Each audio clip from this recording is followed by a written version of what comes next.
തെലുങ്ക് സിനിമയുടെ ഷൂട്ടിങ്ങിന് കൊണ്ടുവന്ന നാട്ടാന കാട് കയറി. ഈ വാർത്ത കണ്ടു കഴിഞ്ഞപ്പോൾ എനിക്ക് ഭയങ്കര സന്തോഷമായിരുന്നു. ദൈവം തമ്പുരാനെ അതെവിടെയെങ്കിലും പോയി രക്ഷപ്പെടട്ടെന്നായിരുന്നു എൻ്റെ ഉള്ളിലെ ആഗ്രഹം. പക്ഷേ ആ സന്തോഷത്തിന് അധികം ആയുസ്സുണ്ടായില്ല. അതിനെ അവന്മാരെല്ലാവരും കൂടെ കയറി പിടിച്ചുകൊണ്ട് വീണ്ടും വന്ന് ചങ്ങലക്കിട്ട് കൊണ്ടുപോയി.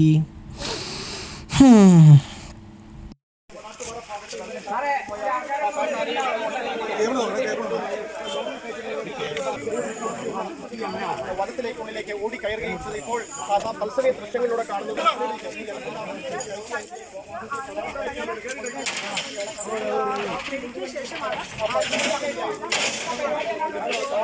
ഇനി അതിന് വീണ്ടും നരകയാതനകളുടെ നാളുകൾ. ഒന്ന് ആലോചിച്ച് നോക്കി. ഇനി ഉത്സവത്തിന് പോകണം, ടാറുംപുറത്തൂടെ നടക്കണം, കുറേ അവന്മാർ മേളിൽ കയറി കമ്പിട്ട് കുത്തണം, അടിയിൽ നിന്ന് തോട്ടിക്ക് കുത്തി വലിക്കണം, ചങ്ങലയിട്ട് ഇങ്ങനെ കുന്തം പോലെ നിൽക്കണം, ഈ സൗണ്ടിൻ്റെ ഇടയ്ക്ക് വെടിക്കെട്ടിൻ്റെ ഇടയ്ക്ക് പോയി നിൽക്കണം. ഇനി അത് അനുഭവിക്കാൻ കിടക്കുക. എന്തൊരു കഷ്ടപ്പാടാണെന്നൊന്ന് ഓർത്ത് നോക്കി. പാവം.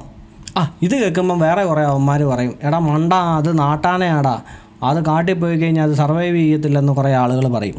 അല്ല, ഈ കാട്ടാനെ പിടിച്ച് നാട്ടാനയാക്കാൻ ആരെങ്കിലും പറഞ്ഞോ?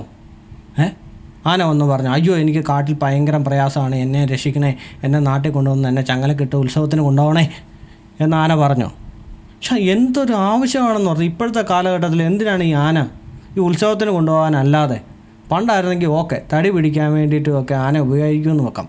ഇപ്പോൾ ക്രെയിനായി, JCB ആയി, എന്തെല്ലാം ടെക്നോളജി വളർന്നു. ഇനി ആനയുടെ ആവശ്യമൊന്നുമില്ല. അല്ലെങ്കിൽ ഇതിനെ സംരക്ഷിക്കാൻ വേണ്ടിയിട്ടാണെങ്കിൽ ആനന്ദമ്പാനി തുടങ്ങിയ പോലെ വൻതാര എന്ന് പറഞ്ഞൊരു പദ്ധതി തുടങ്ങണം. അതാണ്ട് 3000 ഏക്കറിലാണ് മൃഗസംരക്ഷണം നടത്തുന്നത്. അങ്ങനെ വല്ലതാണെങ്കിൽ ഓക്കെ. അല്ലാതെ എന്തോന്ന് സംരക്ഷണം? ചങ്ങലക്കിട്ട് തോട്ടി കൊണ്ട് വലിച്ച് ഉത്സവത്തിന് എഴുന്നള്ളിക്കുന്നതല്ലേ സംരക്ഷണവും മൃഗസ്നേഹവും. കുറേ ആനപ്രേമികളുണ്ട്. ഇവന്മാർക്ക് അതുകൊണ്ട് അങ്ങോട്ട് കിടന്നിട്ട് വിറയ്ക്കോ. ഞങ്ങളുടെ സാധു, പുതുപ്പള്ളി സാധു ആനയുടെ പേര്, ആന അകത്തോട്ട് പോയി അയ്യോ ഇനിയിപ്പോൾ ഉത്സവത്തിന് എന്ത് ചെയ്യുമെന്ന് പറഞ്ഞുകൊണ്ട് കിടന്ന് വിറയ്ക്കുക. ഈ സംഭവം പിടികിട്ടാത്തവർക്ക് വേണ്ടിയിട്ട് ഞാൻ ആ ന്യൂസിൻ്റെ കുറച്ച് ഭാഗങ്ങളൊന്ന് വായിക്കാം. കോതമംഗലം തെലുങ്ക് സൂപ്പർ താരം വിജയ് ദേവരകൊണ്ട നായകനായ സിനിമയുടെ ഷൂട്ടിങ്ങിനെത്തിച്ച നാട്ടാന ഇടഞ്ഞോടി കാട് കയറി. തുണ്ടത്തിൽ വനമേഖലയിലെ ഭൂതത്താൻകെട്ട് മാതൃകാ ഫോറസ്റ്റ് സ്റ്റേഷന് സമീപമാണ് സംഭവം. നിബിഡ വനമേഖലയിലേക്ക് കടന്ന പുതുപ്പള്ളി സാധു എന്ന കൊമ്പനായി രാത്രിയിലും തിരച്ചിൽ ഊർജിതമാക്കി വനം വകുപ്പ്. തടഞ്ഞാവിള മണികണ്ഠൻ എന്ന ആനയുമായി കൊമ്പി കോർത്തതിനെ തുടർന്നാണ് സാധു ഉൾവനത്തിലേക്ക് കയറിയത്. ഇതാണ് ആ വാർത്ത. അതവിടെ നിൽക്കട്ടെ. ഈ വാർത്തയുടെ അവസാനം കൊടുത്തിരിക്കുന്ന ഒരു പാരഗ്രാഫുണ്ട്. ഈ സാധനം കേട്ട് കഴിഞ്ഞാൽ ചിലർക്ക് ദേഷ്യം വരും, ആനപ്രേമികൾക്ക് ദേഷ്യം വരത്തില്ല കേട്ടോ. ഞാനത് വായിക്കാം. കാട് ഏറെ പരിചിതമായതിനാൽ അപകടമൊന്നും കൂടാതെ സാധു തിരിച്ചെത്തുമെന്നാണ് ആനപ്രേമികളുടെ പ്രതീക്ഷ. തിരുനക്കര പൂരം ഉൾപ്പെടെ ജില്ലയിലെ മിക്ക ഉത്സവങ്ങൾക്കും തലയെടുപ്പോടെ എത്താറുള്ള ആനയാണിത്. ആനപ്രേമം. ഈ ആനപ്രേമികളുടെ പ്രേമത്തിൻ്റെ അർത്ഥം എന്താണെന്ന് എനിക്ക് ഇതുവരെ പിടികിട്ടിയിട്ടില്ല. കാര്യം ഈ പ്രേമത്തിൻ്റെ അർത്ഥം നമുക്കെല്ലാവർക്കും അറിയാം. പക്ഷേ ഈ ആനപ്രേമത്തിലെ ഈ പ്രേമം എന്ന് പറഞ്ഞാൽ ആ വാക്കിനുണ്ടല്ലോ മറ്റൊരർത്ഥമാണ്. നമ്മൾ ഉദ്ദേശിക്കുന്ന അർത്ഥമൊന്നും അല്ല. ഉദാഹരണം പറയാം. അതായത് പലതരത്തിലുള്ള പ്രേമങ്ങൾ നമ്മൾ കണ്ടിട്ടുണ്ട്. ഈ നായപ്രേമം എന്ന് പറയും. അതായത് തെരുവിൽ കൂടെ അലയുന്ന നായകൾക്ക് ഭക്ഷണം കൊടുക്കും, അവരുടെ കയ്യും കാലുമൊക്കെ ഒടിഞ്ഞ് അവരെ എടുത്തുകൊണ്ട് പോയി ചികിത്സിക്കും. ഈ നായകൾക്ക് എന്തെങ്കിലും സംഭവിക്കുന്ന അവർക്ക് ഇഷ്ടമില്ല. അതൊരു തരത്തിലുള്ള പ്രേമം. ഇനി അതും പോട്ടെ, മനുഷ്യപ്രേമം ഉണ്ടല്ലോ, നമുക്കെല്ലാവർക്കും അറിയാവുന്ന പ്രേമം. ഉദാഹരണത്തിന് ഒരാൾ ഒരു പെൺകുട്ടിയെ സ്നേഹിക്കുകയാണ്. അപ്പോൾ ആ പെൺകുട്ടിയുടെ ദേഹത്ത് ആരെങ്കിലും തൊടുകയോ പിടിക്കുകയോ ചെയ്യുന്നത് ഇഷ്ടപ്പെടുമോ? ഇല്ല. അവളുടെ സ്വന്തം അച്ഛൻ തല്ലിയാൽ പോലും കാമുകൻ പറയും, എൻ്റെ പൊന്നു മോളെ നിന്നെ അയാൾ തല്ലിയോ, അയാളോട് വരെ ദേഷ്യമായിരിക്കും. അതാണ് പ്രേമം എന്ന് പറഞ്ഞാൽ. നമ്മൾ പൊതുവെ കണക്കാക്കുന്ന പ്രേമം അതാണ്. ഇതിൽ നിന്നെല്ലാം വളരെ വ്യത്യസ്തമായിട്ടുള്ളൊരു പ്രേമമാണ് നമ്മുടെ ആനപ്രേമം. മനസ്സിലായോ? അതായത് ഇവന്മാരുടെ പ്രേമം എന്ന് പറഞ്ഞാൽ ആനയെ ഉത്സവത്തിന് കൊണ്ടുവരണം, അതിൻ്റെ മൂട്ടി പടക്കം വെച്ച് പൊട്ടിക്കണം, കൂച്ചുവിലങ്ങ് ഇടണം, ടാറുംപുറത്തൂടെ നടത്തണം, അതിനെ മണ്ട കയറി ഇരുന്നിട്ട് ഈ മുത്തുക്കുടയും മറ്റേത് വെഞ്ചാമരം എല്ലാം വെച്ചിട്ട് ഇങ്ങനെ ഇട്ട് കുത്തണം. ഇതിന് ഒരു നിമിഷം പോലും ഇരിക്കാൻ സമ്മതിക്കില്ല. കാല് കിഴച്ച് ഇങ്ങനെ ആടും, ഒന്ന് ഇരുന്നാൽ കൊള്ളാമെന്നൊക്കെ തോന്നും, പക്ഷെ സമ്മതിക്കത്തില്ല, മൂട്ടിന് കുത്തും. ഇതൊക്കെ കാണുമ്പോൾ ഇവർക്ക് ഭയങ്കര സന്തോഷമാണ്. ഇതാണ് ആനയോടുള്ള പ്രേമം ഇവന്മാരുടെ. ഞാൻ പലപ്പോഴും ആലോചിക്കുന്ന കാര്യമാണ്, ഈ പൂരത്തിനൊക്കെ ആനകളെ ഇങ്ങനെ നിരത്തി നിർത്തുമല്ലോ, ഇതിനിടയ്ക്ക് ഈ പോയി നിൽക്കുന്ന ആളുകളുടെ ഒരു മാനസികാവസ്ഥ ഞാൻ ചിന്തിക്കുകയായിരുന്നു. മറ്റൊന്നുമല്ല, കൊച്ചു കുഞ്ഞുങ്ങളായിട്ട് വരെയാണ് ഈ പൂരത്തിന് പോയി നിൽക്കുന്നത്. എത്ര ആനകളാണ് നിരന്ന് നിൽക്കുന്നത്? ഇതൊരു വന്യമൃഗമല്ലേ? ഇതിലേതെങ്കിലും ഒരെണ്ണം ഇടഞ്ഞാലൊന്ന് ആലോചിച്ച് നോക്കി. ഇടഞ്ഞു കഴിഞ്ഞാൽ എല്ലാം ഓടും. ഇനി ആന ഓടിയില്ലെങ്കിൽ തന്നെ ആ ബഹളത്തിനിടയ്ക്ക്, ആ പരിഭ്രാന്തിയുടെ ഇടയ്ക്ക് മനുഷ്യന്മാർ തമ്മിൽ അങ്ങോട്ടും ഇങ്ങോട്ടും ചവിട്ടി എത്ര എണ്ണം ചാവും? ഒന്ന് ഓർത്ത് നോക്കിയേ. ഇത് എന്തൊരു വട്ടുപിടിച്ച പരിപാടിയാണെന്ന് ആലോചിച്ച് നോക്കിയേ. ഒരു വലിയ ബോംബ്, ഇത് പൊട്ടും. എപ്പോൾ വേണമെങ്കിലും പൊട്ടാം. അതിൻ്റെ മുമ്പിൽ കിടന്നുകൊണ്ട് പിള്ളേരും ഒക്കെ ആയിട്ട് വീട്ടുകാരും ഒക്കെ ആയിട്ട് ബോംബിൻ്റെ മുമ്പിൽ പോയിട്ട് നിന്ന് തുള്ളിച്ചാൻ പരിപാടിയാണ്. ഒന്ന് ഓർത്ത് നോക്കി, എന്തൊരു കഷ്ടമാണെന്ന് ഓർത്ത് കഴിഞ്ഞാൽ അറിഞ്ഞുകൊണ്ട് ആത്മഹത്യ ചെയ്യാൻ പോകുന്ന പോലെയാണ് വീട്ടുകാരുമായിട്ട്. ഞാൻ ഈ പൂരത്തിനൊന്നും എതിര് പറഞ്ഞ ഒന്നുമല്ല, എനിക്ക് ഭയങ്കര ഇഷ്ടമുള്ള കാര്യം തന്നെയാണ് ഈ പൂരവും ഇതിനകത്ത് ചെണ്ടമേളങ്ങളും കാര്യങ്ങളും എല്ലാം കേൾക്കാനുണ്ട്. പക്ഷേ ഞാൻ ഇപ്പം അങ്ങനെ പോകാറില്ല. മറ്റൊന്നുമല്ല, ഇതില്ലാത്ത ഒരു അപകടം ഒന്നാമത്തെ കാര്യം തിരിച്ചറിവ് വന്നിട്ടുണ്ട്. പിന്നെ മറ്റൊരു കാര്യം എന്ന് പറഞ്ഞാൽ ഇതുങ്ങളെ ഇങ്ങനെ നിർത്തുന്നതും ഇതെല്ലാം കാണുമ്പോൾ ഭയങ്കര സങ്കടമാണ്.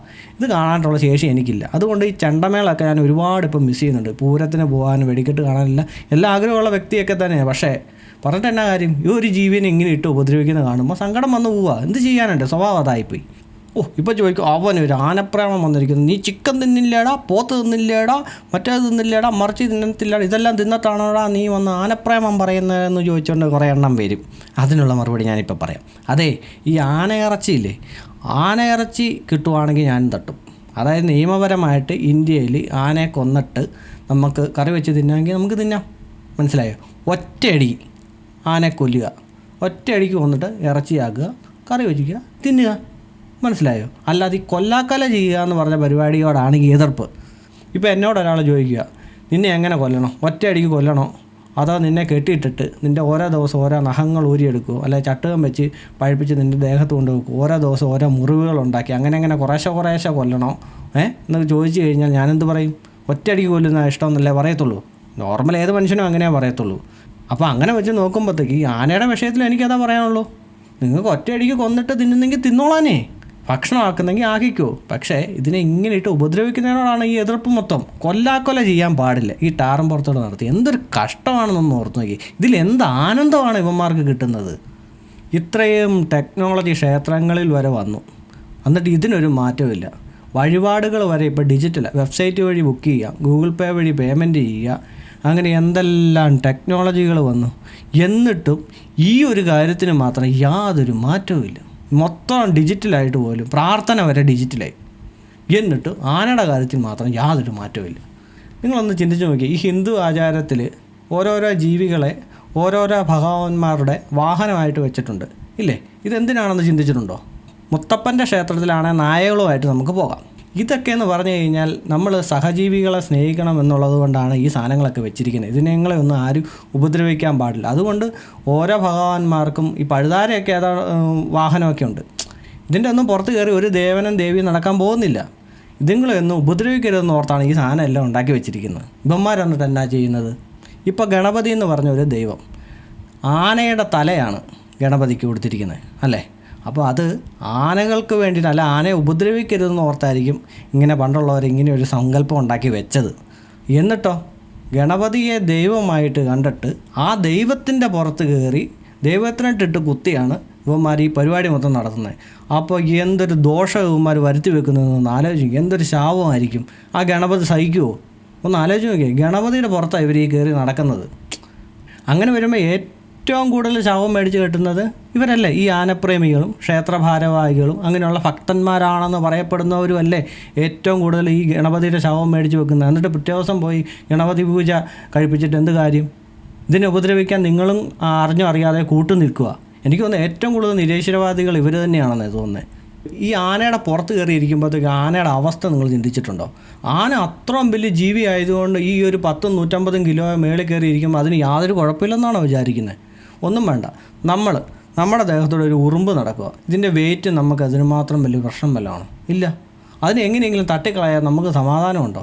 അങ്ങനെ വരുമ്പോഴത്തേക്ക് ഈ കമ്പും കോലും ഇട്ടിട്ട് ഈ മുട്ടുണ്ടല്ലോ, ഈ മുട്ട് നമ്മളെ ദേഹത്ത് ഇങ്ങനെ പുറത്തൊക്കെ വെച്ചിട്ട് ഇങ്ങനെ നാക്കി നോക്കി എന്തൊരു ഇറിറ്റേഷനാണെന്ന്. അപ്പോൾ ഇതിൻ്റെ മണ്ട കയറി ഈ മുട്ടും കുത്തി എന്നിട്ട് ഈ പരിപാടി കാണിക്കുമ്പോൾ ആനയ്ക്ക് എന്തൊരു ഇറിറ്റേഷൻ. അത് പേടിച്ചിട്ട് നിൽക്കുന്നതാണ്. പാവമുണ്ട്.